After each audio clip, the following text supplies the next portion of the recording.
Nakauwi na po ako. Mabutit nakauwi ka na. Teka, anong nangyari?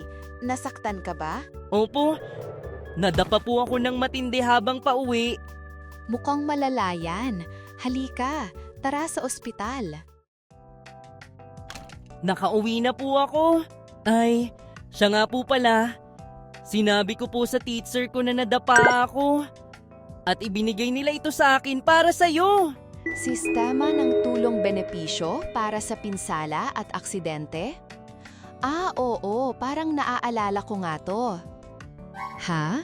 Pwede nating mabawi ang gastusin sa pagpapagamot? Sige, ang sistema ng tulong benepisyo para sa pinsala at aksidente. Mas mabuting alamin ko to. Kung ganon, hayaan mong ipaliwanag ko.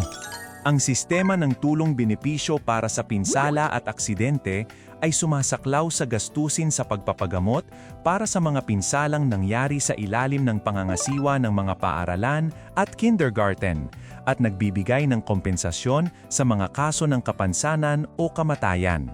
Kailangan ang pahintulot ng magulang o tagapag-alaga para makapagpatala. Ang gasto sa operasyon ay pinaghahatian ng pambansang pamahalaan, nagpapatakbo ng paaralan at mga magulang o tagapag-alaga. Bilang resulta, magaganda ang benepisyo sa mababang premium. Oo. Parang naaalala ko nang may binabayaran kami para dyan.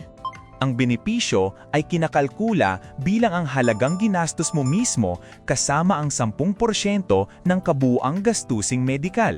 Kahit wala ka mismong ginastos, dahil sa programa ng tulong medikal para sa bata, 10% pa rin ng kabuuang gastusing medikal ang babayaran. Ibig sabihin, mas malaki pa ang maibabalik sa akin? Tama po yan. Halimbawa, pwedeng makatanggap ng benepisyo ang mga batang apektado ng mga sumusunod. Pati yan? Ibig sabihin, saklaw nito ang lahat?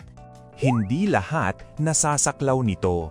May mga partikular na kondisyon at proseso na kailangan ninyong sundin, kaya pakitandaan po yon. Kung sa tingin mo ay posibleng naangkop ito, makipag-ugnayan sa inyong paaralan o kindergarten para hindi mo makaligtaan ang pagkakataong mag-high ng claim.